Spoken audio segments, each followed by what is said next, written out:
details regarding these precautions.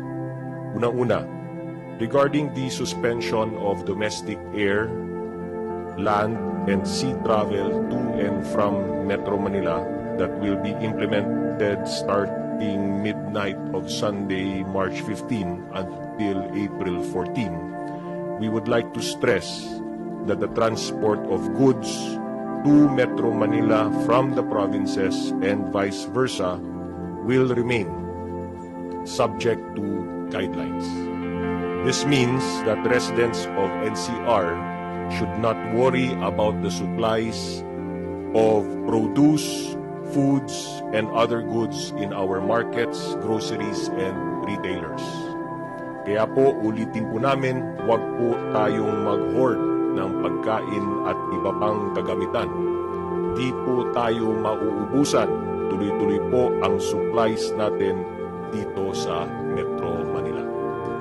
Concern have been raised also about workers living outside NCR who need to travel to Metro Manila for work and vice versa. To address this, we will submit the issue to the interagency task force discussion so we can arrive at a clear policy, and guidelines will be finalized later during our IATF meeting. Regarding international flights, flights from Metro Manila going to and coming from abroad will be allowed, subject to travel restrictions that are currently in place. If you are a Filipino citizen and you are coming from abroad, you will be allowed to come home, subject to strict quarantine guidelines. On the other hand, foreign nationals who want to fly home from Metro Manila to their respective countries will be allowed to do so. However, very strict and stringent travel restrictions will be imposed upon those traveling from countries with localized COVID-19 transmissions. Ulitin ko, Filipino citizens, including their foreign spouse and children, holders of permanent resident visas, and holders of diplomatic visas issued by the Philippine government are welcome to the Philippines. Anyone flying in from abroad via NAIA will remain in Metro Manila until the domestic travel ban is lifted, and again that begins on March 15. If the ultimate destination is in the provinces, we suggest you fly in via Clark, Cebu, and other airports not under quarantine, so you can proceed to your ultimate destination in the provinces. Allow me to reiterate that the suspension of domestic travel will be reviewed on a daily basis and may be lifted earlier if the situation allows it, or extended further if the situation requires it. Again, strict quarantine restrictions will be imposed on foreign nationals coming from countries with localized COVID-19 transmissions. Details of this policy for international travelers will also be fleshed out later during our IATF meeting.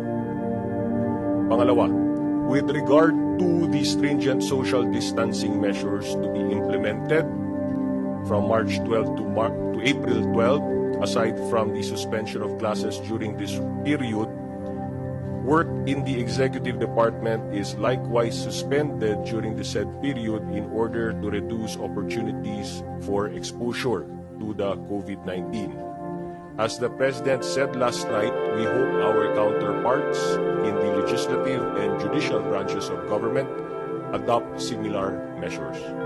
Skeletal staffing patterns will be put in place, and telecommuting and telework may also be considered in order to ensure that public services continue uninterrupted while these measures are in place. Again, yung frontline services po ng gobyerno ay tuloy-tuloy pa rin po. For the private sector, we urge employers to adopt the flexi-work arrangements that were outlined in a labor advisory that was issued by the Department of Labor and Employment. The DTI has also recommended that manufacturing, retail, and service establishments as well as banks remain open to the public on the condition that they undertake the various precautions advised by the Department of Health. Mass transport systems like the LRT and PNR train systems, the MRT, will also remain operational, with the Department of Transportation tasked to institute measures that will protect the riding public from the COVID-19 virus, such as regular disinfection protocols and social distancing measures. In line with these measures, the government is also strictly prohibiting mass gatherings during this period. These include concerts, large seminars and conventions, sporting events, and social gatherings. And we will provide more details about this later, particularly as regards masses and worship services and religious gatherings. Alam namin, malaking adjustment. Malaking adjustment po ito para sa atin dito sa Metro Manila. But we ask everyone to cooperate because the consequences of allowing these gatherings during this crucial time could be more painful in the long run.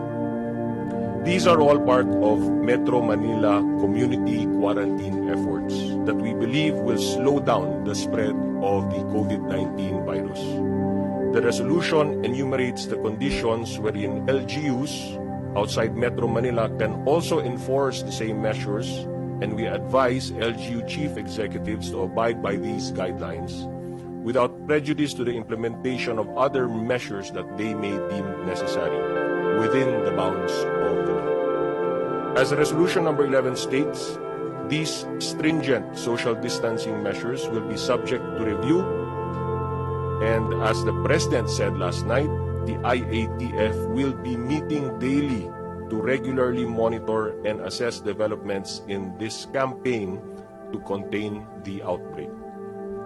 We would like to assure the public that the concerned agencies involved in implementing these measures are now working out the issuances necessary to operationalize the directives of the IATF resolution. Right after this briefing, members of the IATF will be meeting to discuss these details so that these can be shared with the public at the soonest possible time. We wish to reiterate a point made by the World Health Organization. If countries detect, test, treat, isolate, trace, and mobilize their people in the response, those with a handful of cases can prevent those cases from becoming clusters, and those clusters from becoming community transmissions. This challenge will force us to change our routines and require us to modify our behaviors.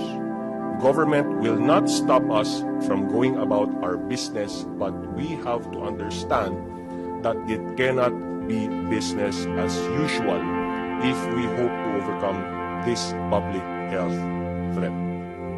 Your government is resolute in its efforts to contain this outbreak, and we thank all the medical and government personnel at the front lines helping us keep COVID-19 at bay. But we in government cannot do it alone. The cooperation of everyone is a crucial component of our campaign to beat this disease. If we remain calm, remain vigilant, and take the necessary precautions, mga kababayan, magtulungan po tayong lahat. Kaya po natin ito. Maraming salamat po.